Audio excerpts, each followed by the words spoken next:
미국의 유동성이요 지금 메말라가고 있어요. 그러니까 시중에 은행들이 너무나 유동성이 많아서 오히려 거꾸로 다시 연준한테 돈을 맡기고 국채를 받아가는 이 RP 계좌라는 게 있는데 그게 한 지난 2달 사이에 급격하게 줄어들고 있어요.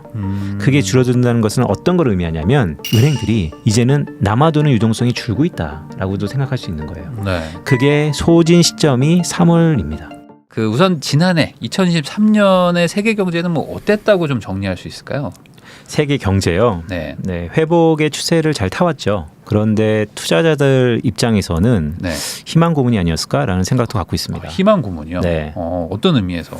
전반적으로는 지수가 반등했다라고 네. 할 수 있는데 각 개인의 포트폴리오는 글쎄요. 실제로 제 주변을 놓고 보더라도 돈을 많이 번 사람 아니면 조금 번 사람 아예 잃은 사람을 놓고 봤을 때 이전에 비해서 확실히 양극화가 심화되었다라는 생각을 갖고 있어요. 네. 그만큼 선택과 쏠림이 극대화되었던 2023년이라고 복귀해 볼 수 있고 그 가운데 글로벌 경기 측면에서도 미국 주도의 글로벌 경제 회복이 여타 신흥국이었던 뭐 중국이라든지 한국도 마찬가지고요. 과연 미국의 성장 속도를 따라갔느냐라고 본다면 그렇지 않았거든요. 네. 더구나 미중의 패권 경쟁 이후에 2023년에 중국의 그 빠른 리오프닝에 대한 기대가 사실상 물거품이 되면서 이런 제조업 중심의 신흥시장국들의 경기는 안 좋았다라고 할 수 있습니다. 그래서 우리가 전반적으로 주식 투자하시는 분들은 어쨌든 수출 종목 더 나아가서 미래 성장과 반도체 중심의 일부 IT 경기에 노출되어 있는 경우가 많았기 때문에 네. 그게 과연 1년 동안의 내 수익을 담보했을까를 놓고 보면 확실히 좀 이전보다는 쏠림이 있었던 한 해라고 할 수 있겠습니다.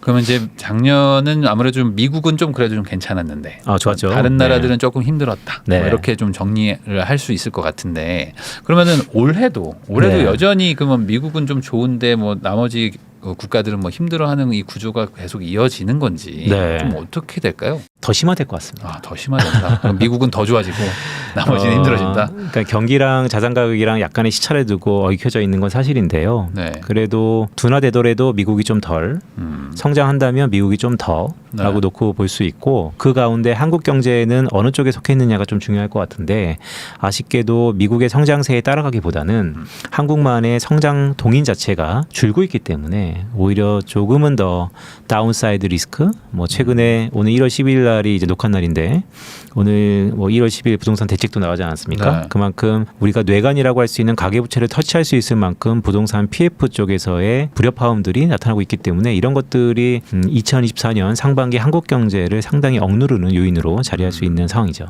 근데 올해 이제 미국이 조금 더 좋아질 수 있다. 한마디로 좀 양극화가 더 심해질 수 있다고 얘기를 하셨는데 네. 뭐 미국도 지금 뭐 경기 침체 얘기도 나오고 뭐 문제가 있다고 뭐 네. 하는 분들도 많은데 네, 지금 네. 미국 경제 상황이 어떤지 좀 정확하게 말씀해 주시면 좋을 것 같아요. 실물 경제만 놓고 보면 미국 경제는 저 개인적으로 침체 국면에 들어갔다고 보고 있어요. 네. 그런데 우리가 흔히 볼 수 있는 GDP 그로스라는 거 현재 미국의 3분기 2023년 3분기 확정치가 발표됐는데 그러니까 4.9% 거의 5% 남짓하게 이제 성장을 하고 있는 거죠. 그렇다 보면 미국의 잠재 성장률이 2% 초중반이니까 거의 잠재 성장률의 2배 이상의 성장세를 보이고 있습니다. 이거는 호황이죠. 네. 그럼에도 불구하고 미국 경제의 앞으로 미래를 나타나는 선행 경제 지표들이 있어요. 흔히 ISM 제조업 지수라든지 서비스업 지수, 미국의 제조업과 서비스업의 국면을 나타낼 수 있는 서베이 지표들인데 제조업 지수는 지난해 12월 말 기준으로 14개월 내에 침체 국면을 지속하고 있고요.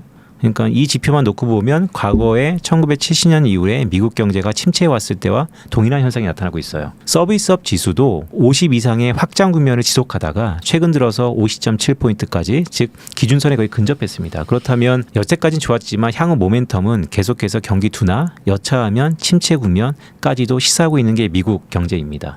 그럼에도 불구하고 이러한 실물 경제랑 왜 이렇게 괴리를 나타나는 그 무엇이 있었느냐라고 본다면 역시 유동성. 네, 그 수많게 풀었던 유동성의 효과가 경기의 이런 침체 우려를 잠식시키면서 오히려 성장세를 나타내고 있고 거기에 가장 근원에는 탄탄한 미국 교역을 바탕으로 한 소비 경제가 나타나고 있다. 그러니까 여태까지 되게 좋았는데 저는 지난해 1년 동안 미국 경기 침체 우려에 대해서 계속해서 얘기하고 있는 입장이거든요. 제가 생각했던 것보다 타이밍은 여전히 지속되고 지연되고 있습니다. 그럼에도 불구하고 미국 경제에는 침체 국면에 여러 지표들이 나타나고 있는 건 사실이다라는 말씀을 드립니다.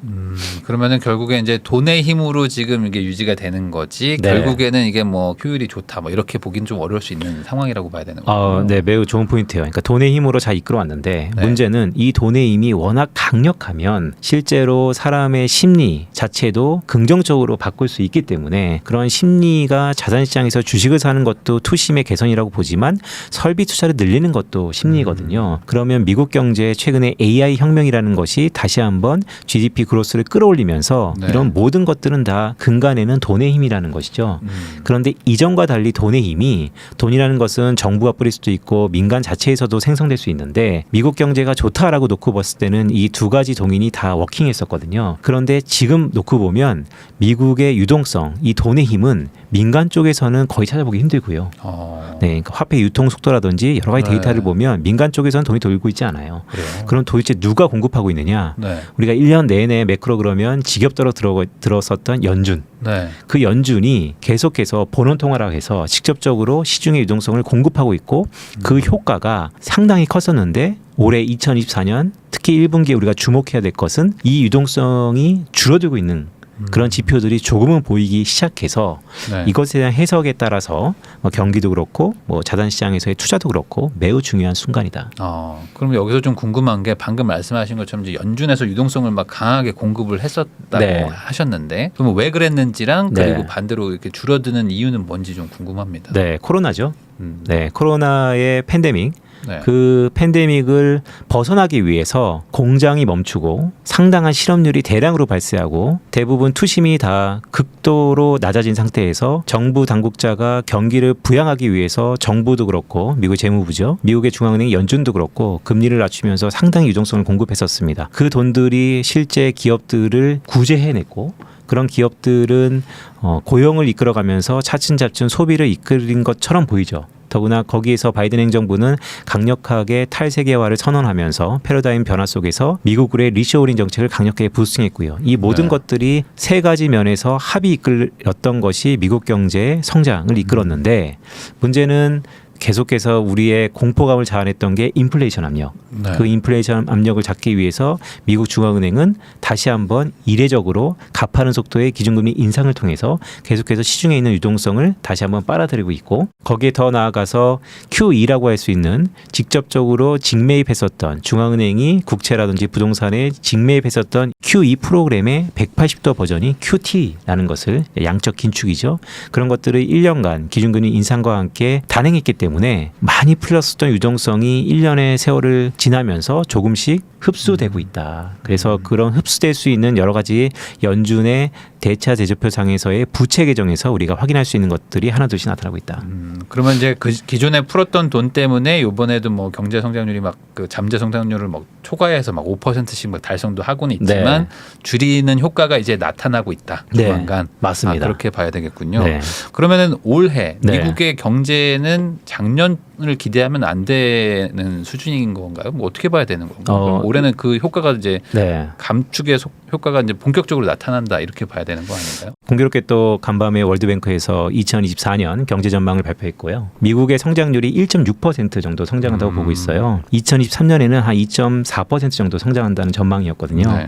그러니까 숫자의 앞자리가 2에서 1%대로 바뀌는 겁니다. 네. 더 나아가서 미국의 주요 IB들 그러니까 뭐 골드만삭스라든지 JP모건 같은 이런 해외 IB들이 미국 경제 성장률의 프로젝션 전망치를 쭉 제시하고 있는데 내년 1분기 그러니까 올해죠. 올해 1분기에서 2분기 그 언저에는 자칫하면 역성장, 네, 성장이 뒷걸음질치는 마이너스 성장까지도 가능성이 있다라는 전망을 제시하고 있어요. 그만큼 작년에 비해서 올해는 둔화는 거의 기정사실화돼 있다라고 보는데 그 둔화가 플러스 성장에서의 둔화에 그칠 것이냐 아니면 경기 침체로 정의할 수 있는 두 분기 연속 마이너스 성장을 이끌 것인가에 초미의 관심사가 있고 거기에 변수가 하나 있죠. 2024년 11월 달에 예정돼 있는 미국의 바이든 대통령과 전 트럼프 대통령의 재격돌 가능성이 매우 높아진 이 대선.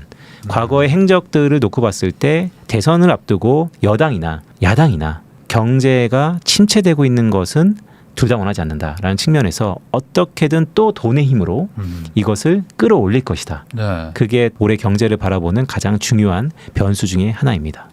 그러면 이제 아까 3분기가 4.9% 네. 성장했는데 지금 아마 이번 분기나 다음 분기에는 역성장 마이너스가 찍힐 수 있다. 네, 보통 2024년 엄청나게 많이 그렇죠. 바뀌는 거잖아요. 그러니까 한 1년의 터를 놓고 봐서 미국의 성장률이 물론 전분기 연율인데요. 네. 약 한 5% 수준에서 자칫하면 마이너스 1%까지 드라마틱하게 한 6에서 9개월 정도의 시차를 갖고 내려가는 것이죠. 네. 그렇게 급격한 변화가 네. 뭐 어떻게 전 세계 뭐 특히 뭐 우리나라에도 어떤 영향을 좀 주게 되는 건가요? 그렇죠. 뭐 한 경제, 특히 미국 경제는 약 한 67%가 소비 경제인데요. 미국의 소비가 그만큼 줄어든다라는 것은 물론 대외적인 수입 수요, 그러니까 한국으로 따지면 미국에 수출하는 물량 자체가 좀 줄어들 수 있는 여파가 있고요. 더 나아가서 미국의 수많은 기업들이 리쇼링이라고 해서 미국으로 생산 공정을 가져오곤 있지만 그래도 그 속도 자체가 좀 더딜 수도 있고, 그래서 이러한 것들이 소규모 대외 경제, 개방 경제를 갖고 있는 한국 경제한테는 뭐 긍정적인 요소는 아니다 이렇게 보고 있는 것이죠. 그러면 지금 우리나라 사람들 중에는 뭐 미국 주식 투자하시는 분들도 많은데 아까 네. 말한 대로 어쨌든 뭐 1분기든 2분기든 상반기에 뭐 역성장도 우려하고 있는 정도라면은 네. 뭐 그게 미국 주식에는 상당히 좀 안 좋은 영향을 좀 끼치는 뭐 네. 향후 6개월간은 좀 안 좋을 수도 있다고 봐야 될까요? 결국 주가는 기업들의 어닝의 프락시, 대리변수이니까요. 그럼 미국 기업들의 어닝 컨센서스, 추정치가 어떠냐를 보고 보면 되는데 줄어들고 있어요. 그렇다면 물론 종목에 따라서 분명히 온도차는 있겠지만 작년보다 성장세는 둔화된다. 자칫하면 잘못 종목을 선택하면 오히려 역성장할 수도 있다라는 것으로 귀결될 수 있겠죠. 반대로 지금 네. 뭐 그 파월 네. 의장이 뭐 지금 올해는 좀 금리도 뭐 낮출 수도 있다 뭐 이런 식의 어떤 좀 희망 섞인 멘트를 한 게 뭐 고작 며칠 지나지 않았던 것 같은데 뭐 그런 것들은 어떤 지금 시장의 어떤 전망에는 어떤 식으로 좀 반영을 좀 해야 되는 건가요? 이미 금융시장에서 바라보는 미국 연준의 피보팅, 즉 이전의 스탠스와 180도 바뀌는, 그러니까 기준금리 인상에서 인하로 바뀌는 그 시점이 3월 달이 될 것이다라는 것이 10명 중에 한 6명 정도의 참여자들이 손을 들고 있어요. 지금 3월 정도다. 네, 3월 FOMC 가능성이 높다라고 손을 들고 있어요. 네. 엄청 빠른 거죠. 네. 왜냐하면 12월 FOMC에서 말한 지 얼마 안 된 것 같은데. 네, 피버팅을 선언하자마자 바로 이렇게 네. 하고 있고, 그런 결과물을 도대체 우리는 무엇을 보고 단정할 수 있는가라고 본다면 미국의 국채금리입니다. 네. 미국의 10년물 국채금리가 5%를 터치하다가 12월 FOMC 전후로 해서 3% 중후반까지 내려갔다가 지금 4%로 살짝 고개를 든 상태인 것이죠. 이전보다 시중금리가 내려가고 있다는 것이 이미 연준은 시간의 문제이지 기준금리를 인하한다 라는 것에 상당 부분 베팅이 들어가 있는 상태입니다. 근데 저는 여기서 강조하고 싶은 것은 먼 말치에서 보면 미국 연준은 기준금리를 인하할 겁니다. 미국 중앙은행이 연준이 피보팅했을 때의 충분 조건들이 있어요. 그것은 흔히 조금은 어렵게 얘기하면 실질금리가 플러스 될 때, 즉 우리가 생각하는 기준금리 아니고 시중금리, 네. 이런 시중금리에서 물가 상승률을 뺀 그 부분이 마이너스에서 플러스로 돌아서는 그 국면에서 항상 6개월의 터를 두고 연준은 뭔가 변화를 항상 있었다. 네. 이번에도 마찬가지입니다. 그래서 그런 부분을 놓고 봤을 때 당장 연준이 피버팅을 해도 뭐 늦지 않은 그런 상황이었는데 여지없이 12월 FOMC에서 피버팅을 선언했고요. 자, 그런데 이것이 3월 달에 당장 있을 것이냐라고 개인적으로는 생각하지는 않습니다. 오히려 올 한 해 미국 연준의 통화정책 스탠스를 보면 금융시장이 생각하는 것보다는 조금 늦게 할 가능성이 높아 보이고요. 그러니까 저는 하반기에 시작할 거로 보고 있고, 저희 기본 베이스 시나리오는 다만 연준이 제시했던 점도표상에서, 그러니까 연준의 점도표라는 것은 내년도 이 정도 기준금리를 인하할 거야 라고 미리 선언할 수 있는 점들의 집합인데 그것보다는 좀 더 과하게, 좀 더 크게 폭은 클 것 같다. 그래서 미국의 기준금리의 인하 시점은 좀 늦게, 다만 그 폭은 좀 더 클 수 있다라고 보고 있습니다. 그러면 여기서 좀 질문이 두 가지가 생기는 것 같아요. 첫 네. 번째는 아까 말씀하셨던 그 열의 6명은 지금 3월에 오히려 내릴 수 있다라고 네. 말을 하고 있다고 하는데 그게 그냥 단순 어떤 희망 섞인 얘기인 건지 아니면 어떤 근거가 있어서 얘기하는 건지 이게 좀 궁금하긴 하거든요. CME 선물시장이라 그래서 미국의 국채금리의 선물시장이 있어요. 선물시장이라는 게 가장 빠른 정보를 갖고 가장 크게 베팅하는 집합체이기 때문에 네. 거기에 컨센서스가 미국의 국채금리의 향후 향방을 저희가 좌우한다라고 이미 하나의 바로미터로 보고 네. 있습니다. 거기서 나오는 확률 자체가 3월 달에 한 60% 초중반으로 형성돼 있어요. 물론 한 2주 전에 비해서 확률 자체가 줄어든 건 사실입니다. 그러니까 늘상 변수라는 것이죠. 더구나 플러스 그것의 결과물로서 미국의 10년물 국채금리가 모두에도 말씀드렸던 것처럼 3.8%까지도 내려갔었거든요. 그렇다면 이미 지금 미국의 기준금리는 5% 중후반인데 미국의 10년물 그러니까요. 국채금리는 3% 중반을 가리킨다라는 네. 것은 그만큼 그 폭 자체가 미국의 기준금리 인하를 베팅하고 있다. 그러면 그 선물 시장에서는 그렇게 낮게 보는 이유가 뭔지 좀 제가 잘 이해가 좀 안 돼가지고 뭐 두 가지죠. 왜 굳이 이렇게 3개월 뒤에 무조건 내려간다고 보는 건지 3개월 뒤에 왜 무조건 내려가야 되는 건지 왜 그렇게 베팅을 하는 건지 1년에 8번 기준금리 회의가 있습니다. 네. 1년에 8번 중에 몇 번을 하겠죠. 그런데 그냥 단순하게 계산하는 것 같습니다. 예를 들어서 1년에 8번 FOMC가 있는데 0.25%포인트씩 기준금리 인하하면 8번 뒤에는 얼마가 내릴 수 있다. 그 폭이 있는 거죠. 네. 그런데 현재 미국의 5.5%인 기준금리 상단에서 미국의 10년물 국채금리가 4%라 그러면 약 한 150베이스 포인트, 그러니까 1.5%포인트의 기준금리 인하 폭이 있는 거죠. 그러면 언제부터 인하를 할 것인가? 한 5번 해야 되니까. 네, 그러면 이제 근데 그것을 3, 6, 9, 10이라는 분기 말에 아웃룩 프로젝션이 있는 그때 할 것이냐, 아니면 뭐 이례적이지만 다른 때 할 것이냐, 그 셈을 각자 이제 하는 건데 네. 그렇게 놓고 봤을 때 일단 그 3월 FOMC에서의 가능성이 높아진 거고요. 두 번째는 이제 경기죠. 경제를 놓고 봤을 때 제가 모두에 말씀드렸던 것처럼 2023년 3분기에 거의 4.9%라는 5% 가까운 성장을 했다가 이제 한 9개월 정도 계속해서 미국 경제 성장률이 절의 절반으로 내려가는 가운데 있지 않습니까? 그러면 그 어느 시점에서는 경기에 대한 우려 때문에 연준도 통화정책 기준금리를 인하할 거다. 라는 것에 베팅이 들어가는 것이죠. 네, 그러니까 아까 말한 대로 이제 순차적으로 내리기 때문에 3월부터 내려야 된다 이렇게 뭐 역산했다. 네. 이렇게 하니까 좀 이해가 되긴 되는데. 그리고 또 이제 좀 더 스페시픽하게 들어가면 더 중요한 것은 뒤에도 잠깐 말씀드리겠지만 미국의 유동성이요. 제가 말씀드렸잖아요. 미국 경제를 어쨌든 떠받치고 있는 것은 유동성입니다. 오늘 이거 되게 중요한 포인트인데, 근데 그 유동성이 지금 메말라가고 있어요. 그래서 미국 연준의 부채 계정 중에서 역 RP 계좌라는 게 있습니다. 그러니까 시중에 은행들이 너무나 유동성이 많아서 오히려 거꾸로 다시 연준한테 돈을 맡기고 국채를 받아가는 이 역 RP 계좌라는 게 있는데, 그게 한 지난 2달 사이에 급격하게 줄어들고 있어요.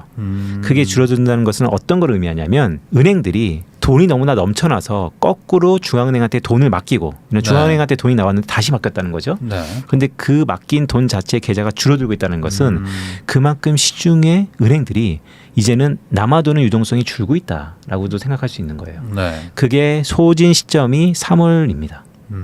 그리고 두 번째는 작년 3월에 무슨 일이 있었죠? 미국의 실리콘밸리 뱅크가 네. 파산했죠. 그런데 드라마틱하게 살아났죠. 거기에서는 연준의 수많은 지금 한국의 모두 부동산 PF에 하단을 바치는 것처럼 그런 프로그램들이 있었는데 그 BTFP라는 은행 간의 펀딩 프로그램이 있었어요. 그게 1년짜리였는데 그게 또 만기가 3월 초중순입니다. 그러니까 그런 것들이 3월 달에 다 집중돼 있어서 네. 그런 모든 것을 결정하는 3월 FOMC에 뭔가 큰 변화가 있다면 있을 것이다 라고들 베팅하는 것이죠.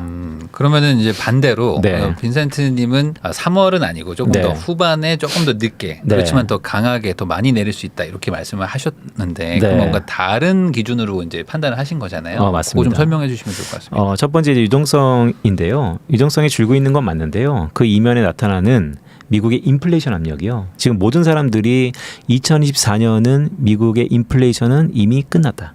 연준이 승리했다라는 네. 자축적인 보고서들이 많이 나오고 있는 건 사실이에요. 인플레이션을 이끌었던 공급 사이드의 충격이라든지 아니면 수요 사이드의 압력 자체가 공급 사이드의 충격이 완전히 끝났다, 해소됐다. 그렇기 때문에 미국의 인플레이션은 이제 연준의 목표로 하고 있는 타겟팅 2%에 근접할 만큼 내려가고 있다. 이젠 자신 있다라고 샴페인을 터뜨리고 있죠. 네. 근데 저는 이게 좀 더 빠른 샴페인이다, 이른감이 있다라고 보고 있고, 미국의 임금 상승 압력, 그러니까 임금 스파이럴 이펙트라고 그러는데 임금 상승이 서비스 물가를 계속해서 부스팅하는 이 연결고리가 미국 연준 입장에서는 완전히 그 누가 보더라도 이거는 완전히 끝났다라고 확답이 있기 전까지 쉽사리 금리를 낮추기는 힘들어 보인다. 그런 것이 벌써 1월인데요. 한 2달 만에 확인될 거냐? 저의 전망에서는 좀 이른감이 있다. 라고 해서 몇 개월 더 지켜볼 가능성이 높다라고 보고 있습니다. 근데 오히려 좀 금리의 인하폭은 더 클 수 있다고 말씀을 하신 맞습니다. 거잖아요. 그러면 뭐 자이언트 스텝 뭐 이런 것처럼 나중에 한 번에 막 빅 스텝 막 이렇게 막 낮출 수 있다 이렇게 보시는 거예요? 매우 예리한 질문인데요. 저는 그 사이에 미국 경제가 침체 국면에 들어간다고 봅니다. 그 사이에. 네. 왜냐하면 이렇게 금방 내리는 것도 쉽지 않은 맞습니다. 결정일 텐데. 네.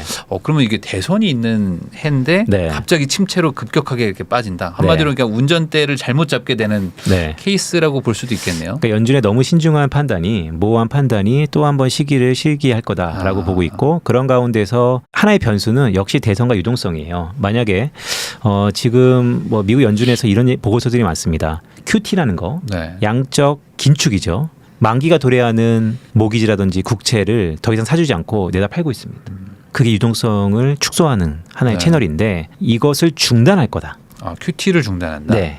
QT를 QT를 중단하는 유동성을 게 푸는 느낌인 거네요. 그렇죠. 오히려. 이제는 긴축이 거의 막바지에 기준금리를 인상하고 QT를 극대화했다가 QT를 네. 줄이고 기준금리를 동결한 다음에 인하하는 이 수순으로 갈 거다. 더구나 공교롭게도 3월 달이 되면 다양한 것들의 연준의 부채 개정에서 줄어드는 것도 있고 아니 BTFP라고 모두에 말씀드렸던 것처럼 1년간 연장했던 프로그램도 재연장 안 하고 뭔가 미국의 시중은행들의 유동성에 결핍이 생긴다. 그러면 연준이 완화적으로 바뀔 것이다. 라고 보고 있는데요. 저는 그럴 것 같지는 않다라고 생각을 하고 있어서 왜냐하면 과거 미국의 뭐 금융 수도죠. 뉴욕 연준에서 QT라는 것이 어느 시점에 어느 수순대로 종료될 것인가를 미리 1년 전에 보고한 적이 있어요. 보고서가. 네. 거기에 보면 지급 준비율이라 그래서 그러니까 결국 유동성입니다. 미국의 유동성이 GDP 대비 한 10% 남짓한 수준까지 내려가야지 그때 QT라든지 다른 숫자는 누를 것이다. 그 전까지는 다양한 불협화음이 있다 하더라도 경거만동하지 않을 거다라는 게 연준 자체의 스탠스입니다. 물론 12월 FOMC에서의 파월 의장의 갑작스러운 변화들을 보면 이런 것들도 다 바뀔 수는 있어요. 하지만 여태까지 보고한 걸 놓고 본다면 3월 달은 좀 이른감이 있다라는 게 첫 번째고 두 번째는 그 가운데 나타나는 불협화음들이 유동성 효과가 지금 모든 것을 떠안고 있는데 그게 생각보다 갑자기 줄어드는 그 가운데서 실물 경제가 민낯이 드러날 수밖에 없다라고 저는 생각을 하고 있습니다. 결국에 돈의 힘으로 하고 있었던 게 이제 흔들거리면서 이제 네. 결국에 다 드러난다. 수면 위로 나타나고 그러면 이제 침체가 확 오는데 맞습니다. 그럼 부랴부랴 금리 낮춰야 되겠다면서 오히려 더 낮추게 되는. 그럴 때 1년 전하고 다른 거는 그때는 인플레이션이 막 올라가 있을 때고 네. 지금은 연준 자체는 아니 미국 자체에서도 인플레이션을 이미 잡았다라고 생각하니까 과감하게 풀어야 되는데 네. 그것 자체도 좀 고민스러울 거다. 3월 FOMC 전까지는 이제 1월달, 2월달 CPI도 우리가 바라볼 텐데 작년 CPI 미국의 소비자 물가 상승률입니다. 하고 올해하고 좀 달라요.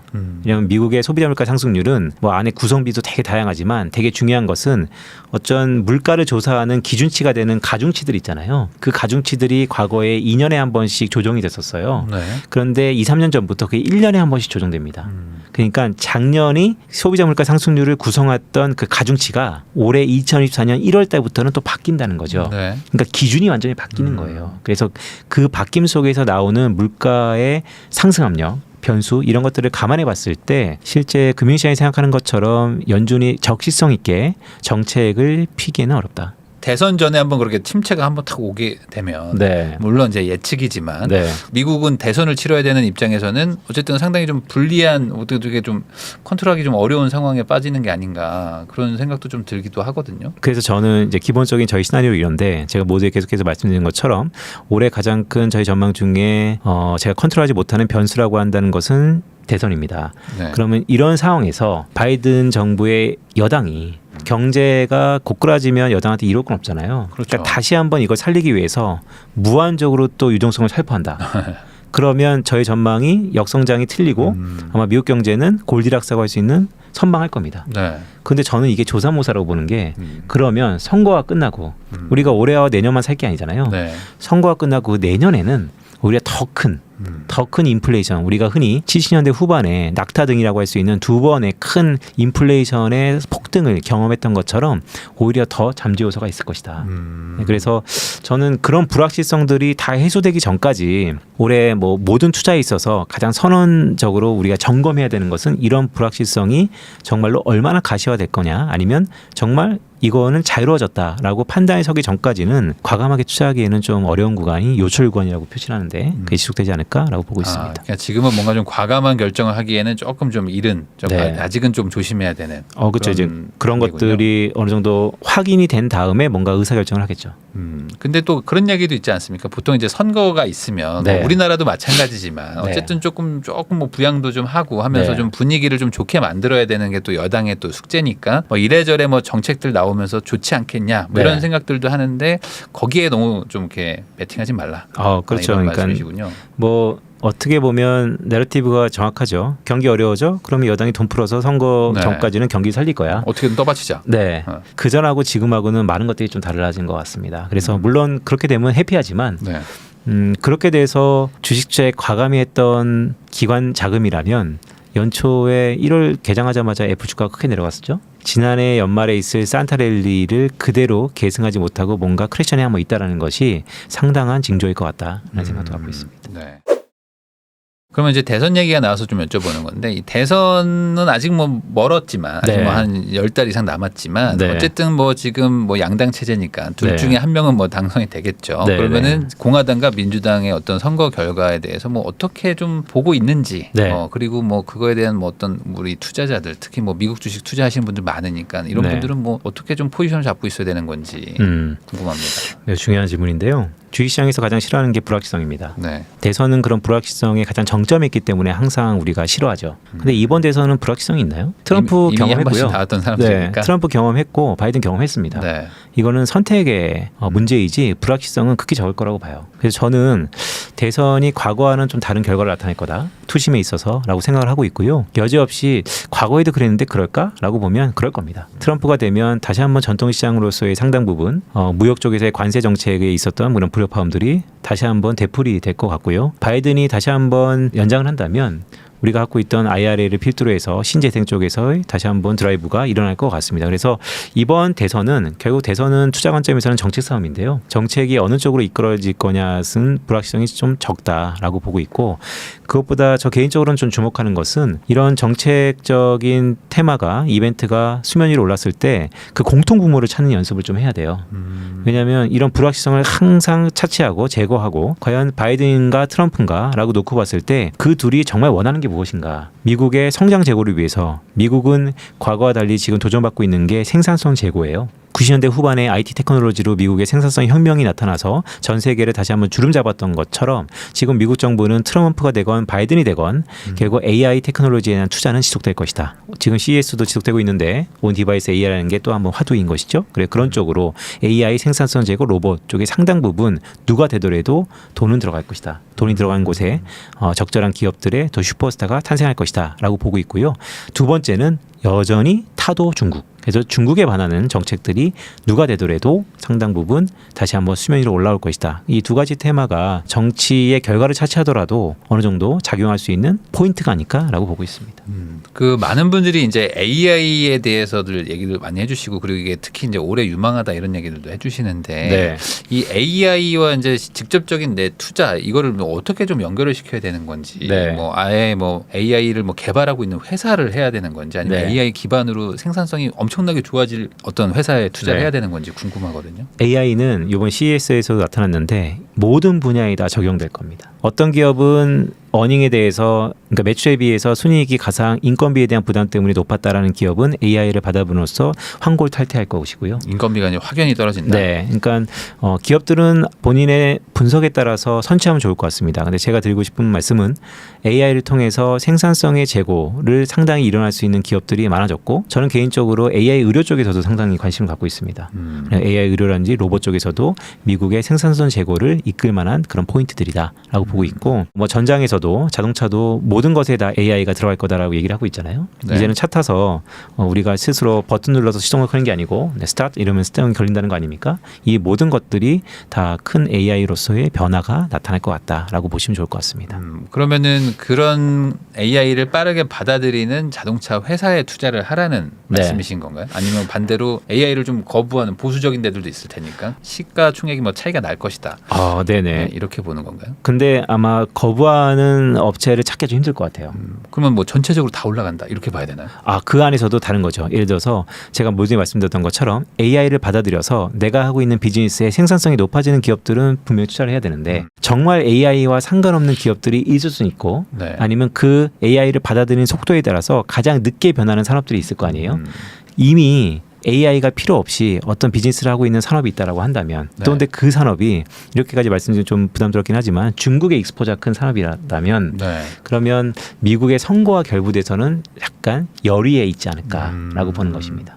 그러면 아예 AI를 막 개발하는 뭐 그런 회사 네. 이런 쪽에 아예 직접적인 투자를 하는 거는 뭐 어떻게 봐야 되나요? 뭐 다 좋은 포인트인데요. 투자의 단계에서 상용화 단계에서 과연 어느 기업에 내가 투자했을 때 가장 리턴이 크냐 그 단계가 좀 중요할 것 같은데요.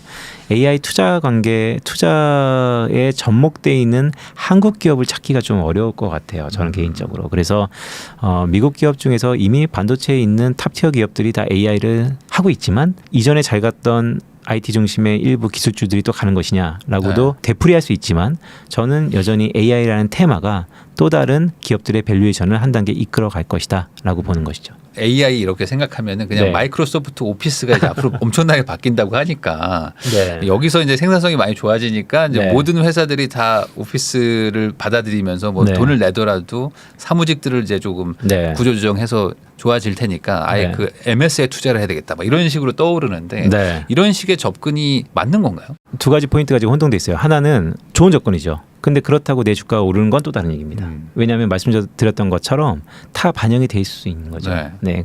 물론 그 밸류에이션에 또 현재 우리가 갖고 있는 밸류에이션의 분모에는 금리라는 게 있어서 또 복잡한 함수인데 말씀드렸던 것처럼 어느 한 방향성은 다 아실 거예요. 로봇과 AI로 간다. 근데 내가 하고 있는 마이크로소프트냐 아니면 알파벳이냐 어느 기업들의 엔비디아냐 이런 기업들의 AI가 저는 온 디바이스 AI의 또 선두자는 퀄컴이라고 생각하거든요. 사실은 네. 제가 가장 주목하는 것도 퀄컴사인데 그런 것들이 현재 얼만큼 이런 기대감을 반영하고 있는 것은 또 다른 얘기입니다. 어쨌든 선거와 더불어서 가려는 방향성은 그쪽이다. 라는 말씀을 좀 드리고 싶은 것이죠. 네, 결국에 선거랑 상관없이 갈 곳에 투자해 놓는 게 가장 확실한 거지. 괜히 뭐 A냐 B냐를 놓고 A가 당선 안 되면 뭐 손해 보는 그런 뭐 좀 도박성이 있는 투자를 할 필요는 없는 거죠. 그럼 요건 좀 여쭤보겠습니다. AI는 그러면 이제 올해의 네. 확실한 테마로 보십니까? 올해 뭐 가장 주목해야 될 테마? 그렇죠. AI와 로봇은 해가 가면 갈수록 좀 더 견고해지고 되게 구체화될 것이다라고 보고 있습니다. 네, 이런 것도 참고해 보시면 좋을 것 같고요. 그리고 또 올해 그 선거가 엄청 많더라고요. 전 네, 세계적으로도 또 맞습니다. 중요한 선거도 많고 그리고 이제 촬영일 기준으로 이제 며칠 뒤에 뭐 대만에서 네, 또 총통 선거도 있고 선거가 있죠. 하는데 이런 그 정치의 지형 변화가 또 세계 경제에도 영향을 많이 줄 것 같거든요. 아까 말씀하셨던 그 대만 네. 이쪽에 지금 선거 결과가 뭐 또 친미냐 뭐 약간 네. 친중이냐 이걸로 또 갈릴 수도 있는데 아직은 모르지만 어떤 미중 분쟁 뭐 이런 네. 것들은 좀 어떤 영향을 좀 받게 될까요? 변수의 변수인데요. 네. 일단 공교롭게 한국의 언론에서 이런 것들을 따오기 시작했어요. 만약에 지금 여당이 친미고 야당이 친중인데 뒤바뀌어서 대만 입장했습니다. 다시 친중으로 돌아선다면 아니면 여당이 다시 친미가 집권한다면 중국의 대만 공습 가능성으로 인해서 어느 정도 GDP의 성장을 저해할 것이냐. 1등이 당연 대만이고 글로벌 모든 국가 중에서 2위가 한국이다. 우리나라. 네, 그러니까 네. 그만큼 서로 간의 산업 구조가 비슷하다라는 것으로 결부할 수 있는 거죠. 전쟁이라는 것은 그 어느 누구도 자유롭지 못하죠.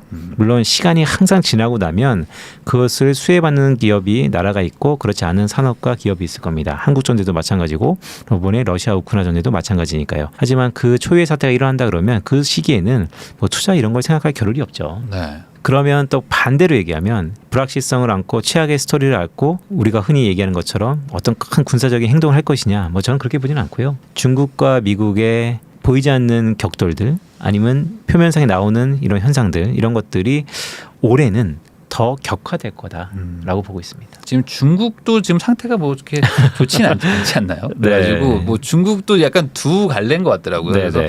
안 좋은 거 맞다. 그렇지만 네. 극복한다. 네. 그러니까 한 부류가 있고 아니다. 지금 이제 진짜 상황 너무 안 좋다. 뭐 네. 이렇게 보는 분들도 있는데 뭐 네. 개인적으로는 어떻게 보십니까? 저는 2023년을 잠깐 리뷰해 볼까요? 작년에 중국 경제는 리오프닝에 대한 효과로 이맘때쯤에 거의 고조됐었습니다. 기대감이.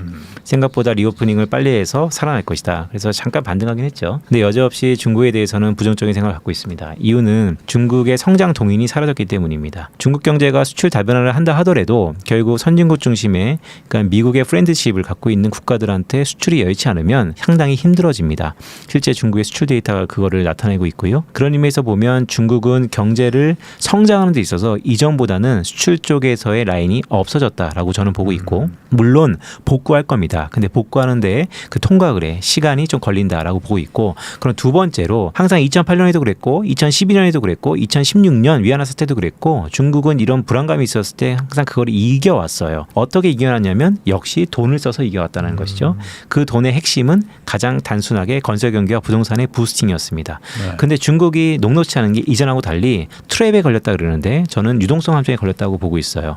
중국의 돈을 투여해도 투심 자체가 이미 중국의 부동산 가격이라든지 거래 주수가 한국만큼 부진하거든요. 네. 그러면 그런 부분들이 워킹하지 않는다. 대외적인 부분도 워킹하지 않고 패러다임 시프트 속에서 대내적인 부분들도 드디어 목에 찼다. 그런 것이 결과적으로 중국은 2024년도에 이제 4%대의 성장을 받아들여야 되는 위치에 있다. 그 부분은 중국 그러면 여전히 고성장, 물론 네. 퀄리티파이 되고 있지만 고성장에 대한 기대가 이제 사라지고 그런 중국을 바라봤을 때 성장 이면에 다른 것들을 채울 수 있는 투자처로서의 포지셔닝을 하고 있느냐를 놓고 봤을 때는 아직은 뚜렷하게 보이진 않는다. 그러면 중국의 4%대 성장도 성장은 성장인 거잖아요. 네. 그럼에도 불구하고 이게 좀 중국 경제 위기라고 말할 수 있는 건지. 네, 위기라고 그러면 말할 수 있습니다. 어떤 의미로 그렇게 말을 하는 건지. 보통 이제 성장을 따질 때요. 자금을 빌려와서 어디에 투자했을 때 남아야지 투자도 잘한 투자고 그렇죠. 성장 남는 거죠. 네. 그럼 그것을 매크로 지표랑 좀 연결시켜 보면 미국의 성장은 투자했을 때 나타나는 리턴입니다. 네. 한 4% 되겠죠. 그럼 미국에서 돈을 빌릴 때 네. 얼마나 비용이 들어갔냐라고 보면 걔네들의 국채금리 3년물이 기준인데요. 네. 국채금리랑 위안화가 기준 통화는 아니니까 달러 대비 위안화가 얼마나 약하냐를 네. 놓고 봤을 때 두 가지다. 성장에 버금할 만큼 4%의 금리 수준 거 다 나가서 위안화 환율의 약세를 놓고 네. 봤을 때 중국으로 우리가 투자를 하는 데 있어서 들어가는 비용 자체가 성장이 4%대로 내려앉으면 네. 오히려 역마진 가능성이 아. 높다라고 보시는 게 편할 것 같습니다. 그러면은 그 말은 이제 4%로 가는 순간 뭐 외자가 그 중국에 투자하기가 상당히 좀 어려워진다. 오히려 있는 것들도 뭐 나와야 되고. 아 그렇죠. 이제 산술적으로 그렇고 물론 그 이면에 다양한 보조금 정책들이 있었죠. 네. 우리 그렇잖아요. 보이는 거 외에 투자하면 뭐 세금을 감면해 준다든지 아니면 어떤 페이버를 준다든지 근데 그런 것들이 트럼프 집권 이후에 미중 패권 경제 이후에 그런 것들을 다 못하고 있잖아요. 네. 그래서 그런 것들이 안 됐을 때 중국에 대한 투자 매력도가 있는 것인가 과연 4% 성장이 말씀 주셨던 것처럼 성장인데 왜 문제가 되는 것인가 라고 보면 그런 것이죠. ROI가 극히 적어진다. 아 그러면 이제 미국과 중국의 어떤 격차랄까? 뭐 네. 이제 앞으로 점점 더 이제 격차가 벌어질까요? 원래 미중 무역 분쟁이 처음에 발발했을 때 제가 2018년도 2월 말 트럼프가 기울어진 운동장을 천명하면서 중국에 강한 관세를 매겼을 때 제가 여의도의 큰 기관에서 이코노미스트 하고 있었는데 그때만 하더라도 1년 뒤에 중간 점검을 해보면 미국의 패다. 이거는 그런 얘기 있었죠. 네. 네. 왜냐하면 나오는 경제 데이터를 봐도 중국은 고공행진하고 미국은 계속해서 더 좋을 게 없다. 그래서 실제 미국의 또 정권도 바뀌었죠. 뭐 다양한 구설수가 있지만, 근데 지금 또 중간 점검을 해보면 미국은 5% 가까운 성장을 하고 있고, 네. 그리고 이게 상승세고 네. 중국은 정반대인 것이죠.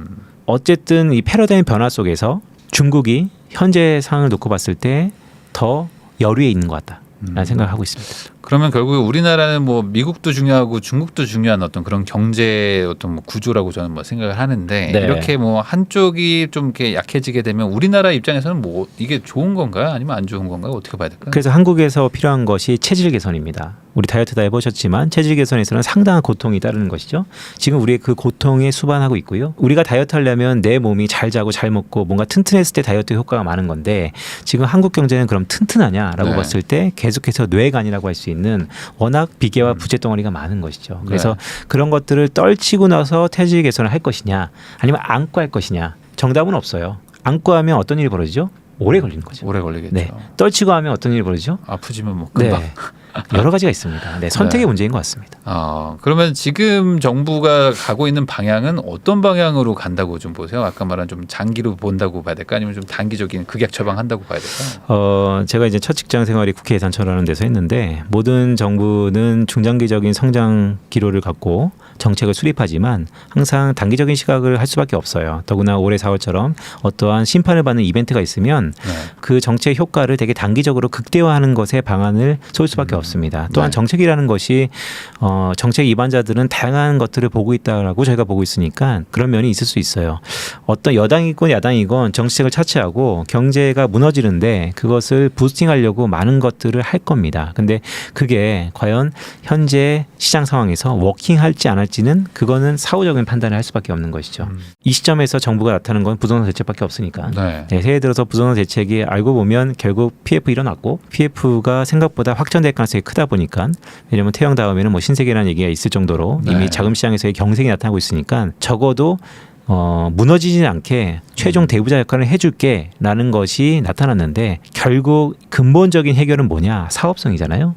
결국 사업성이 살아나지 않고서는 다 미봉책에 불과하다라고 할 수 있죠. 그런데 또 반대로 얘기하면 그럼 그런 미봉책도 안 하는 것이 과연 맞는 것이냐? 자연적인 도태되는 거 맞는 것이냐라고는 또 그렇게 생각하지 않습니다. 라고 해서 저는 어쨌든 안 하는 것보다 낫다. 그렇지만 미봉책에 불과할 수도 있다. 늘상 모든 정책은 미봉책일 가능성이 있죠. 왜냐하면 모든 것들이 다 얽혀 있기 때문입니다. 네. 그러면 이제 아까 말씀하신 거를 좀 보면은 미국도 이제 돈으로, 이제 중국은 이제 뭐 약간 부동산 개발이나 이런 걸 통해서 또 돈으로 했다면은 우리나라는 그동안 그러면은 이제 건설이나 뭐 이런 걸로 했다고 봐야 되나요? 네. 근데 지금 건설이 지금 힘들기 때문에 우리나라 경제도 지금 이렇게 휘청휘청한다고 봐야 되는 건지. 그것도 그렇고 한국 경제의 거의 한 40% 이상이 중국 향이었잖아요. 그쪽에서의 무게 중심을 미국으로 바꾸는 데 있어서 한국의 수출 증가율이 뭐 최근 들어서는 플러스 전환했지만 전년 동월 대비 꽤 오랜 시간 13개월 넘게 마이너스를 보였었거든요. 이례적인 현상이에요. 한국이 이런 적이 없었거든요. 사실 이런 적이었을 때는 항상 경기 침체에 버금가 만큼 성장이 둔화됐었는데 이번에는 그래도 둔화까지는 그러니까 경기 침체까지는 아니었던 것이죠. 한국도 아름아름 전부 다 재정의 힘으로 떠받치고 있는 상황입니다. 그러면 우리나라의 올해 전망도 별로 안 좋다고 봐야 될까요? 저는 잠재 성장률보다 낮을 거다라고 보고 있습니다. 그러니까 전반적으로 우리나라 잠재 성장률이 높지도 않은데 그보다도 낮으면 침체 아닌가요? 그러니까 이제 경제학자니까 잠재 성장률이라는 BM을 드리는 거예요. 왜냐하면 성장이 2%에 3%냐, 그게 높고 낮은 거냐에 대해서의 판단이 중요하잖아요. 모든 국가는 그 국가만의 잠재 성장률이라는 게 있습니다. 그게 가장 기준선이 할 수 있는데요. 그 잠재 성장률을 크게 상승시키면 바로 인플레이션, 물가 상승 압력이 나타나고 그 물가 상승 압력은 긍정적인 효과도 있고 부정적인 효과도 있습니다. 하지만 기준이 되는 것은 잠재 성장률인데 한국의 잠재 성장률보다 올해 성장이 더딜 것이다 라고 저는 보고 있고, 그럼 문제는 잠재 성장률은 그럼 어떠냐. 예를 들어서 잠재 성장률이 올라가는 추세에서 현재 성장률이 잠재 성장률보다 내려간다면, 그러니까 매우 중요한 포인트입니다. 기준선이 올라가고 있는데 현재 성장률이 내려갔다. 그럼 그 내려간 게 예를 들어서 2%인데 5년 전에 2%랑 지금 2%랑 뭐가 다르냐라고 볼 수 있잖아요. 그런데 한국의 잠재 성장률이 내려가고 있어요. 내려가고 있는 것에서도 실질 성장률이 내려갈 가능성이 있다. 그러면은 안 좋은 거 아닌가요? 네, 그래 부정적으로 봅니다. 그러면 왜 우리나라 이렇게 잠재 성장률이 계속 꾸준히 내려가고 있는 건지? 뭐 간단히 말씀드리면 뭐 경제를 이끌어가는 큰 주체들이 있죠. 뭐 노동과 설비 투자라고 얘기를 하죠. 네, 노동을 놓고 보면 인구가 줍니다. 생산 가능 인구가 줄고 생산 가능 인구가 주는 속에서의 노동력의 투입에 대한 부담이 생기고, 그럼 자연스럽게 모수인 이 GDP 그로스 성장이 줄어들 수밖에 없다라고 보고 있고, 물론 노동과 자본을 대처하는 그 어떤 것, 그게 우리가 계속해서 얘기하는 뭔가의 생산성을 만드는 기술, AI 뭐 이렇게 얘기를 하고 있는데 글쎄요, 뭐 저도 뭐 경제학을 계속해서 프로젝션을 하는 모형을 돌리지만 이외의 것들이 워킹하는 것에 대해서 밝혀내는 게 또 저의 업이기도 하고요. 근데 그거에 대한 기대가 이전보다는 높아진 건 사실이다. 그러면은 지금 그렇게 경제가 가뜩이나 안 좋은 상황에 그리고 또 뭐 미국도 지금 뭐 아까 말씀하신 것처럼 뭐 일부 뭐 충격이 올 수도 있다 이런 얘기도 하면은 이게 경제 뭐 위기까지 가가지고 예전처럼 어떤 좀 그런 고통스러운 시간을 또 감수해야 되는 가능성까지 있는 건지 네. 그 정도는 아닌 건지 왜냐면 요즘 뭐 PF도 뭐, 네. 뭐 다들 뭐 걱정이 많거든요. 네. PF 건은 좀 조심스러워요.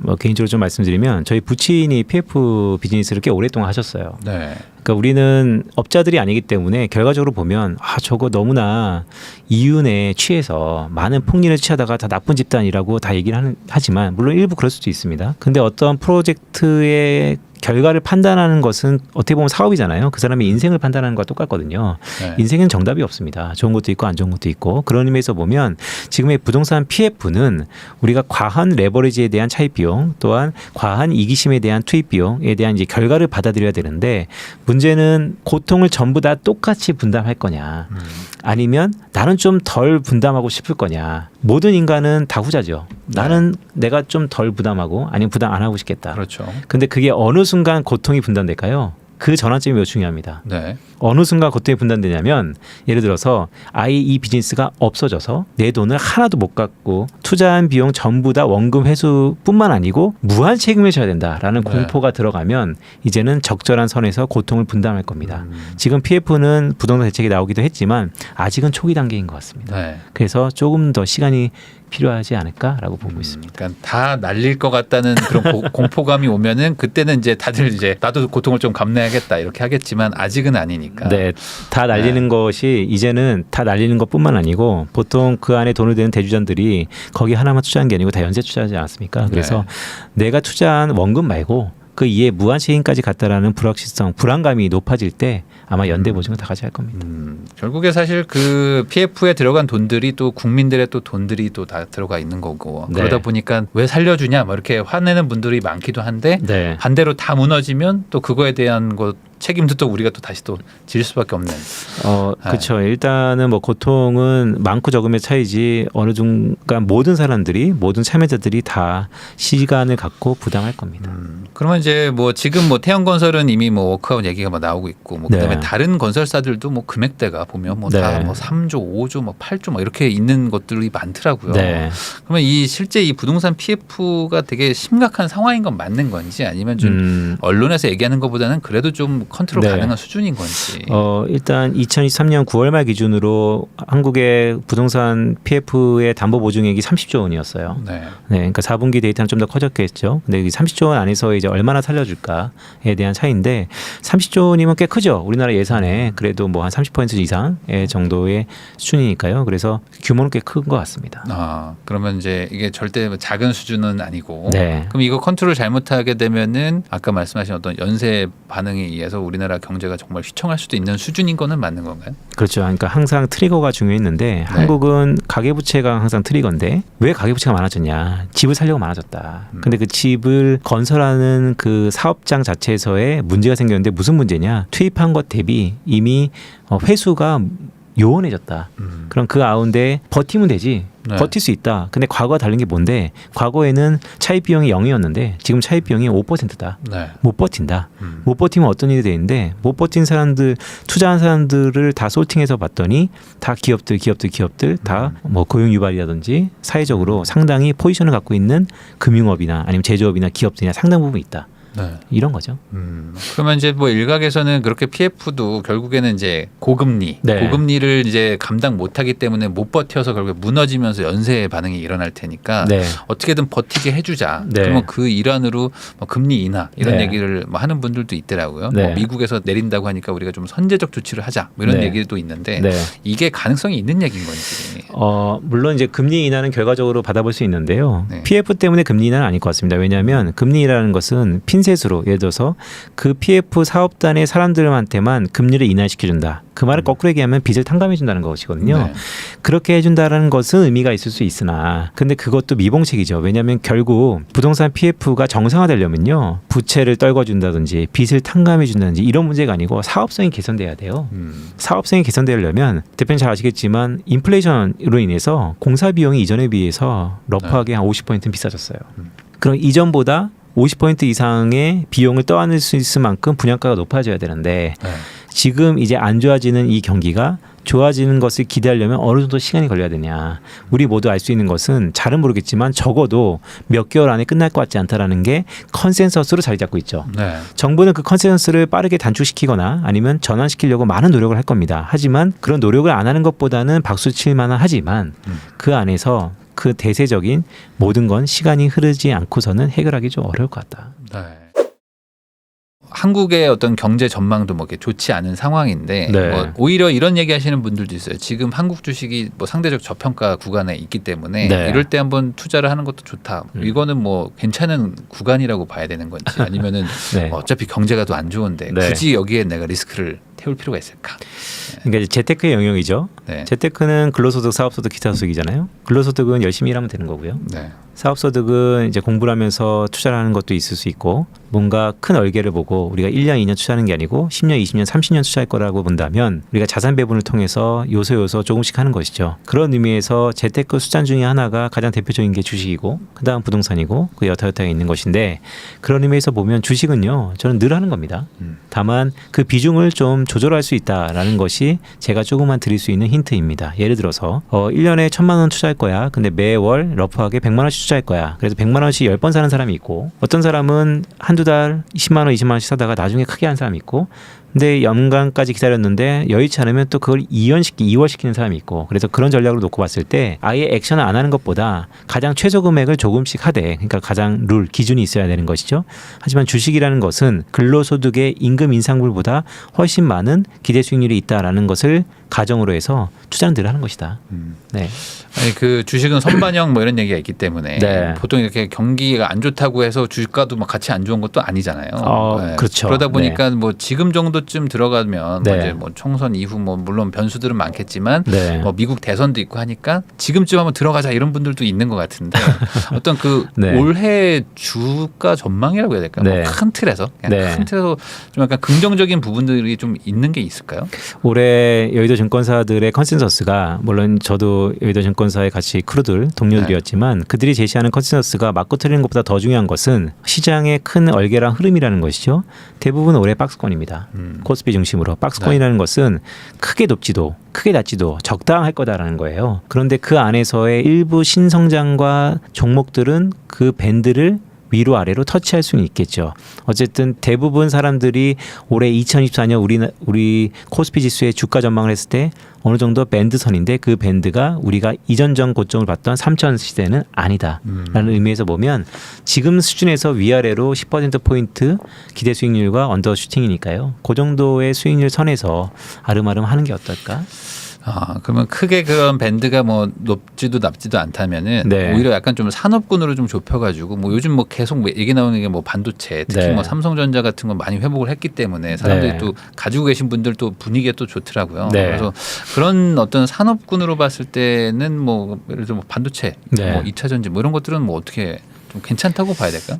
뭐 성장 산업이죠. 반도체, 2차 전지. 그런데 주가는 좀 모르겠습니다. 왜냐하면 말씀드렸던 것처럼 뭐 선 반영될 수도 있고 뭐 한 달, 두 달에 더 좋은 결과를 내는 분들이 있어요. 트레이더 하시는 분들이 있죠. 네. 트레이딩에 대해서 타고나시는 분들도 있고 아니면 많은 경험적 노하우를 위해서 하시는 분도 있어요. 그런데 저는 뭐 그런 능력이 없어서 이게 어느 정도 저점에서 들어가서 어느 정도 고점에서 익절하자라는 얘기를 감히 드릴 수는 없지만 제가 늘상 드릴 수 있는 매크로 단에서는 앞에 말씀드렸던 올해 대선이라는 변수 미국입니다. 또한 한국의 4월에 총선이라는 변수 등등을 놓고 봤을 때 결국 재정 투입에 대한 기대는 있다. 근데 그 재정 투입이라는 게 어떤 실물 경제에 구멍이 난 곳에 돈을 대는 한국의 PF처럼 그것도 금융시장 투심에서는 긍정적일 수 있고 아니면 미국처럼 생산성 제고를 위한 새로운 성장 산업에 돈을 대는 것도 긍정적일 수 있는데 그 전반적인 것들이 증권사에서 예상하는 것처럼 위아래 크게 모나지도 덜하지도 않는 그런 흐름의 장세다. 그럼 우리나라 주식의 뭐 가장 큰 시총 가지고 있는 게 이제 삼성전자인데 네. 결국에 그 밴드가 이렇게 높지 않다면은 네. 아까 말씀하신 어떤 AI의 어떤 그런 성장세 이런 것들이 네. 실질적으로 뭐 삼성전자라든지 뭐 네. 반도체에 직접적인 영향까지 주기는 좀 어렵다. 실적이 확연하게 막 좋아지기는 좀 어렵다 이렇게 봐야 되는 건가요? 오히려 공교롭게 삼성전자의 실적 어닝이 쇼크였죠. 네, 그런 의미에서 보면 시차는 다 소요될 겁니다. 네. 하지만 말씀드렸던 것처럼 1년, 2년 투자할 게 아니다라고 본다면 그런 쪽의 성장 산업에 우린 투자를 해야 되는데 저는 AI 테마가 굳이 나왔으니까 말씀드리면 저는 AI 의료 쪽에 좀 더 관심이 있는 상황이에요. 네. 올해는 AI 의료와 로봇 쪽에 어느 기업이 기술력을 갖고 스프레드 아웃 할 수 있는지를 조금은 집중적으로 보고 있습니다. 개인적으로. 근데 이게 한국보다는 좀 미국 쪽에 맞습니다. 더 좀 적용이 될 것 같다. 맞습니다. 이렇게 정리를 할 수 있겠네요. 그러면 이제 주식 쪽은 뭐 그렇게 정리를 하면 이제 부동산 쪽도 지금 상황은 뭐 가을 정도까지는 쭉 그래도 좀 뭔가 상승세가 있었다가 그 네. 가을 이후로 지금 되게 정체되고 뭐 일부 지역은 다시 또 하락으로 전환했다. 네. 이런 얘기들도 나오는데 올 한 해 부동산 시장도 뭐 큰 틀에서는 뭐 어떤 급격한 뭐 상승이나 뭐 하락 뭐 이런 것들을 예측하기 좀 어려울까요?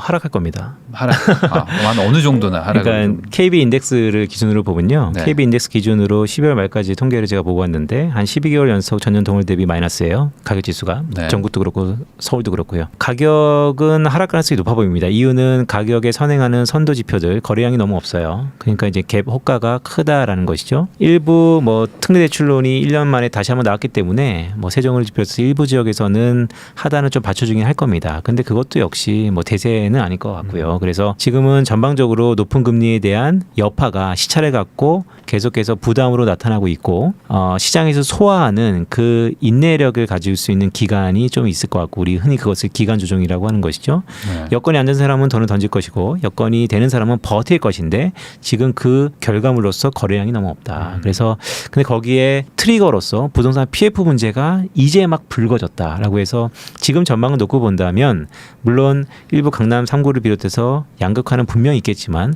전반적인 투심은 저조하다. 거기에 금리 인하가 한다 하더라도 이 모든 것을 떠안고 부동산을 적극적으로 살 수 있는 매수 타이밍은 인과학적으로 반드시 사야 되는 사람 외에는 없을 가능성이 있다라고 보고 있는 것이죠. 그러면 이제 금리 인하가 이제 아까 미국에서는 이제 하반기에 또 지금 예상보다 조금 더 크게 할 수 있다 이런 얘기 해주셨는데 네. 결국에 이제 부동산 쪽에서 지금 심리가 살아나려면 지금 당장 뭐 네. 목에 찬 막 이자가 좀 내려가 줘야 될 텐데 네. 우리나라의 금리 인하는 그러면은 25년 이후로 미뤄진다고 봐야 되겠네요. 미국보다 선제적으로 한국이 기준금리 인상을 했죠. 네. 이거는 한국은행이 역사의 평가를 받을 겁니다. 매우 고무적으로 잘한 일이죠. 소규모 개방 경제를 하는 국가에서 먼저 하기 참 힘들어요. 강한 베팅이 있었다는 거고 그렇기 때문에 그러면 기준금리 인하도 먼저 할 수 있는가에 네. 대해서 이제 기대감이 있는 건 사실입니다. 그런데 또 그게 녹록지 않죠. 그래서 저는 역시 한국도 하반기에 할 거다라고 보고 있고 미국보다는 폭이 좀 줄 거다라고 보고 있습니다. 그래서 지금 금융시장의 컨센서스는 뭐 많이 해봐야 뭐 3% 기준금리 네. 상단이요. 그러니까 한 2번 정도 인하하는 것이죠. 그 정도로 지금 컨센서스가 잡혀 있는 상황입니다. 근데 이미 격차가 좀 있어가지고 네. 미국에서 낮춘다고 한들 한국은 못 내린다 이런 말하는 분들도 있는데 네.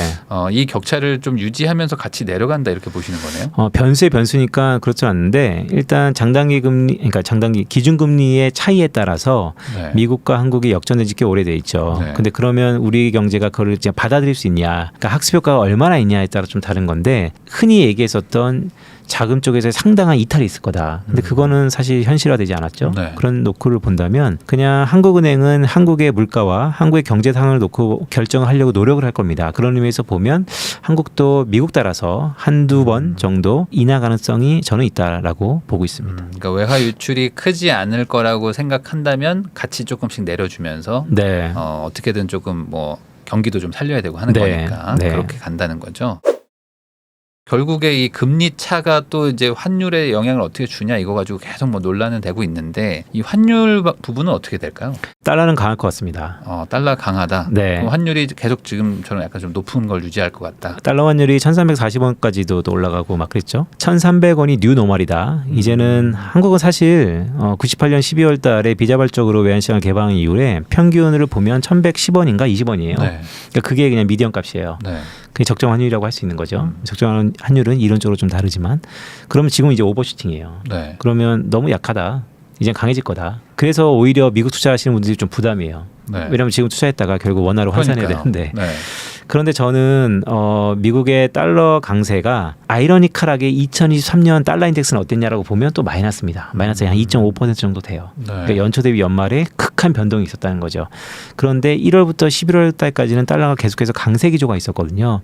올해도 비슷할 것 같습니다. 결과적으로는 약해질 수 있는데 연초와 연말의 시점만 비교하면 근데 그 기조 자체는 상반기까지 달러 강세 압력이 지금처럼 상당 부분 녹아져 있을 것 같다. 그렇게 보는 이유 중에 하나는 모두에 말씀드렸던 것처럼 연준의 기준금리 인하 시기가 시장이 생각하는 것보다 좀 더 늦어질 거기 때문에 라는 것으로 이유를 좀 가름하고 있습니다. 그러면 지금 1,300원을 뉴 노멀로 보시는 거예요? 네. 그러면 1,100원 대비 상당히 높은 상태인데 맞습니다. 네. 그만큼 좀 우리나라의 어떤 뭐 경쟁력이나 이런 것들이 안 좋아져서 뭐 그렇게 보시는 건가요? 맞습니다. 이미 수출에서 그것을 우리가 표면상으로 느낄 수 있었고 네. 그리고 성장률 자체도 계속해서 둔화 압력이 높고 더 나아가서 그러니까 그 국가의 펀더멘털은 그 국가의 통화를 결정한다는 의미에서 말씀드리는 겁니다. 그러면은 뭐 큰 틀에서는 외화 자산에 투자하는 게 좀 더 저는 그래서 말씀드렸던 것처럼 포트폴리오의 다변화는 이제는 옵션이 아니고 필수다라는 말씀드리고 그 포트폴리오의 다변화를 달러, 금, 크립토 되게 다변해야 된다라는 말씀을 드립니다. 결국에 그러면 지금 24년에 뭔가 좀 그래도 좀 유의미한 성과를 낼 만한 네. 뭐 그런 자산은 지금 어떤 걸로 보고 계신 거예요? 2023년에 제가 작년에 딱 이만쯤에 제시해드렸던 게 금이에요. 금은 그 뒤로 상당 부분 아웃퍼폼했습니다. 네. 올해도 금입니다. 올해도 금 가격이 좀 낮지 않거든요. 높아요. 네. 네, 그때도 높았어요. 네, 왜냐하면 인플레이션에 대한 압력이 생각보다 상존하고 있습니다. 네. 그래서 상반기까지는 금에 대한 투자가 여전히 살아있다라고 보고 있고요. 두 번째는 그런 연장성에서 아이러니컬하게도 달러입니다. 과거의 달러와 금이 콜레이션이 과거와는 좀 달랐다고 보고 있고 네. 그리고 세 번째는 큰 자산 구매를 놓고 보면 크립토입니다. 그러니까 암호화폐 그런 네. 자산. 그럼 우선 금하고 달러는 네. 반대로 가는 거 아닌가요? 그 상관계가 최근에 들어서 많이 깨졌어요. 네, 그것은 미국의 구조적인 변화 때문일 수도 있고요. 네. 그래서 인플레이션이라는 초유의 사태일 수도 있고요. 그래서 저는 포트폴리오의 양 부분을 상당히 가져가는 것도 괜찮은 이미 2023년에 괜찮은 포트폴리오였다. 금도 올랐고 달러도 올랐거든요. 네. 근데 지금 달러가 좀 상당히 높다라고 생각할 수도 있는데 이게 뉴 노멀이면 네. 여기서 더 추가적으로 네. 어쨌든 환율이 더 올라갈 수도 있다.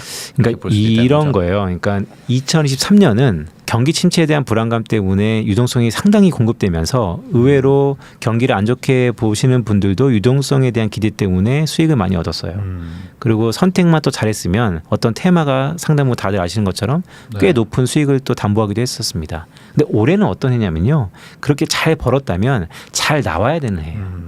올해는 엑식 작전, 출구 전략이라 하는 것이죠. 그런 부분들을 얼마나 적재적소에 잘 하냐에 따라서 좀 더 마음 편한 재테크가 있지 않을까라고 보고 있습니다. 그러니까 달러도 가지고 있고 금도 좀 가지고 있고 네. 그리고 이제 암호화폐 얘기도 하셨는데 지금 뭐 반감기 이런 얘기들이 있어가지고 네. 지금 약간 다시 한번 또 비트코인 관심 갖는 분들 많더라고요. 네. 그러면 이쪽의 지금 분위기는 뭐 어떻다고 봐야 될까요? 이 크립토, 암호화폐 시장, 특히 뭐 비트코인 시장도요. 다양한 구설수와 이벤트들이 난무합니다. 그런데 악재냐 호재냐를 놓고 봤을 때 공교롭게 작년 한 연말쯤부터 시작해서 부정적인 요소들보다는 긍정적인 요소들이 하나둘씩 거론되고 있어요. 그렇다면 이전에 비해서 관심이 조금씩 높아지고 있고 거기에 초미의 관심사인 블랙락이라는 글로벌 최고의 자산운용사에서 현물 ETF를 출시할 것이다. 네. ETF가 아시는 것처럼 ETF 이퀄 유동성입니다. 그래서 새로운 유동성이 투입될 거다라는 기틀이 마련되고 있기 때문에 유동성의 장사 없죠. 모든 것은 유동성이 돈의 힘이 다 이끌어오는 것인가요? 그래서 그 크립토 전반적인 시장이 2023년보다 2024년에 메리트를 느끼면서 바라보고 있다. 제가 뭐 기사를 보니까 금도 네. 금 ETF가 출시되면서 뭐 가격이 뭐 올랐다 뭐 이런 네. 내용들이 있었는데 이 비트코인도 마찬가지로 이제 ETF가 승인이 되면 네. 이제 본격적으로 기관 자금이 들어오기 때문에 네. 기계적으로 올라간다. 이걸 지금 보는 건가요? 기관 자금도 그렇고요. 개인 자금도 들어올 겁니다. 네, 왜냐하면 ETF가 되는 순간 사기가 쉬워져요. 그럴 수 있죠. 네, 네. 모든 건 다 접근성이니까요. 네. 네, 뭐 그 이면에 해결해야 되는 난제들은 되게 많죠. 근데 그 난제들이 단시간에 해결되기는 힘들어 보이고요. 그 난제들을 갖고 있지만 그런 부정적인 시각보다는 긍정적인 시각들이 작년에 비해서 올해 좀 더 많아지고 있다. 그럼 이 ETF 승인에 대해서 된다 안 된다 뭐 아직까지도 뭐 계속 그 논란이 있는 것 같은데 네. 이번에 좀 된다라는 거에 좀 사람들이 기대하고 있는 어떤 뭐 특별한 차이가 있을까요? 그러니까 안 되는 불허했던 여러 가지 요인들이 있어요. 네. 뭐 시장 조작이라든지 다양한 잣대들이 있는데 그 잣대들을 하나하나씩 해결해 오는 과정 중에 있어요. 그 말은 건 뭐냐면 목적지는 정해져 있다는 것입니다. 어제보다 오늘이 오늘보다 내일이 승인될 확률이 높다라고 볼 수 있겠죠. 이제 암호화폐 쪽도 어쨌든 지금은 그래도 좀 분위기가 좀 좋은 상황인 건 맞다. 물론 근데 이쪽은 워낙 변동성이 커가지고 네. 언제 들어가느냐 그리고 또 이제 또 나눠 들어가느냐에 따라서도 달라지긴 하겠지만요. 네. 그러면 마지막으로 또 이제 한때 계속 얘기가 나왔었던 채권, 네. 뭐 미국채에 지금 투자를 하는 것도 나쁘지 않다. 금리 인하에 베팅한다. 뭐 이런 네. 얘기도 있는데 네. 지금 시기는 약간 좀 늦은 건가요? 이미 좀 어느 정도 내려가서? 그러니까 좋은 포인트죠. 채권의 시대죠. 실제로 채권의 시대입니다. 네. 그런데 타이밍은 또 다른 문제인 것 같아요. 네. 그러니까 포트폴리오에 채권 자산이 있어야죠. 많이 있어야 되냐 적게 있어야 되는 이제 타이밍 싸움인데 그 타이밍은 사실 맞추기가 힘들어요. 그렇기 때문에 저는 저의 전공 분야인 금리의 전망이라든지 추세에 대해서 간접적인 정보를 드리고 있는 것뿐입니다. 저는 개인적으로 지금의 미국의 금리는 상반기에 스파이크 좀 더 튈 가능성이 있다고 봐요. 그렇다면 금리는 가격하고의 역함수거든요. 네. 그러면 가격이 좀 더 내려갈 겁니다. 그래서 제 얼개를 따지면 뭐 늦은 봄, 뭐 3월이나 4월에 그때쯤 다시 한번 채권을 산다면 좀 더 지금보다는 좋은 조건에서 살 수 있는 기회가 있지 않을까라고 보는 것입니다. 그 튄다는 게 아까 말씀하셨던 뭔가 그 경제의 약간 역성장 우려나 뭐 이런 것들 때문인 건가요? 역성장보다 더 먼저는 건 자금 고갈입니다. 자금 고갈 때문에. 네, 유동성이 부족하면 물론 연준이 다 마사지 할 겁니다. 늘상 그래왔지만 네. 그런데 지금 저는 미국의 부동산 시장이 한국하고 별반 다르지 않다고 봐요. 거래량이 없거든요. 네. 네, 그쪽은 또 모기지의 미스매치 때문에 기존 주택을 처분하지 못하는 상황. 그런데 그렇죠. 네, 자연스럽게 처분해야 되는 상업용 부동산은 지금 상당 부분 공실률이라든지 사태가 많습니다. 더구나 미국에 대해 좋은 기사도 많지만 제 눈에 들어오는 예를 들어서 뭐 실리콘밸리의 잔재를 놓고 보면 또한 과거에 이 제조업 기반의 유령 도시들을 놓고 보면 이미 인구가 다 이탈되면서 풍선 효과라는 것이죠. 그 안에서의 상업용 부동산의 문제가 상당 부분 있어요. 그것을 1년 전에 사태가 벌어졌을 때 다 돈으로 막았죠. 근데 이젠 그게 수면 위로 올라올 상황입니다. 공교롭게 그게 1분기에 다 벌어질 겁니다. 그럼 그 기간 동안 연준이 잘 때려 맞고 뭔가 선거도 있으니까 뭐 마사지 할 수 있을 것 같아요. 근데 모든 사람들이 다 해피하지 않을 것이다. 그 안에서 분명히 어느 한쪽에서는 유동성의 부족함을 느낄 것이고 그런 것들이 미국의 국채 금리를 상당 부분 끌어올릴 수 있다. 지금이 약간 제일 상단이라고 생각하고 지금 투자했다가 또 한 번 또 튀어오르면 또 손해를 볼 수가 있으니까. 네, 맞습니다. 그 튀어오르는 걸 좀 예상을 해보고 네. 그러면 그게 튀어오른 다음에는 내려갈까? 이제 그 다음에는 이제 쭉 내려가는 구조로 갈 수 있지 않을까? 그렇죠. 이제 예측해볼 수 있는데. 그런데 지금의 채권 가격이 얼마나 베팅하고 있느냐가 이제 중요한 것이죠. 그러니까 기로는 제가 어제 말씀드렸던 것처럼 드디어 연준은 피보팅 기준금리를 인하할 겁니다. 그런데 금융시장은 이미 150bp에서 200bp 정도로 인하할 거고 3월달에 할 거고 그게 채권 가격에 많이 반영이 됐어요. 근데 실상 그게 현실화되려면 3, 4년이 지나야 될 것 같습니다. 예를 들어서 네. 그러면 지금 투자하나 3년 뒤에 투자하나 똑같을 수 있어요. 네. 근데 그 기간 동안 보유비용, 기회비용이라는 것은 상당 부분 나타나는 것이죠. 그래서 그런 것들을 감안하고 채권이 시세인 건 맞으나 채권 금리의 변동성이 매우 큰 국면이 1분기에 나타날 수 있어서 그런 걸 감안해서 채권 투자는 바라보자. 그러니까 한두 달 전에 그 5% 왔다 갔다 막 찍을 때 네. 그때가 사실 투자에 좀 적기였지. 지금은 좀 많이 좀 내려와 있는 상태이기 때문에 네. 어느 정도 뭐 지금은 채권 투자의 비율이랄까 이런 거는 네. 약간 좀 보수적으로 네. 가는 게 좋지 않을까 생각도 좀 드네요. 그러면 마지막으로 이제 또 새해고 또 연초다 보니까 이제 올 한해 이제 투자 어떻게 해야 될지 이제 뭐 계획도 세우는 분들도 많을 텐데 이런 분들한테 올해는 좀 이런 걸 좀 중점적으로 생각하고 접근하면 좋겠다. 투자에 대한 조언 한마디 해주시면 좋을 것 같습니다. 2024년의 투자 포인트 핵심 지표는 금리입니다. 전 세계 바로미터인 미국채 장기 금리가 매우 중요할 것 같고요. 세상 사람들은 모두 하락할 거다라고 보고 있습니다. 특히나 한 3개월만 놓고 봤을 때 시장의 컨센서스와 정반대로 금리가 상당 부분 높아질 가능성이 높아 보입니다. 그런 의미에서 처음에 안전띠를 단단히 메고 시작하는 2024년이 됐으면 좋겠다라는 말씀을 조심스럽게 드리면서 작년에 많은 부분들을 벌었다면 올해는 그 포지션을 잘 빠져나오는 그런 해로 상반기를 맞이하면 좋겠다라는 말씀을 드립니다. 결국에 투자라는 거는 뭐 중간 과정도 중요하지만 마무리의 결과를 가지고 이야기를 하는 거니까 올 한 해 너무 또 공격적으로 하기보다는 작년에 이어서 올해는 좀 잘 정리도 하고 그리고 다시 한번 또 새롭게 시작하는 해로 만들면 좋겠다 이런 말씀해 주신 것 같습니다. 지금까지 이코노미스트 빈센트님을 모시고 2024년 경제 전망부터 이제 자산별로 어떻게 좀 투자 전략을 가져가야 될지 이야기를 나눠봤습니다. 시청해 주셔서 다시 한번 감사하다는 말씀 전하면서 저도 인사 나누도록 하겠습니다. 오늘 나와주셔서 감사드립니다. 고맙습니다.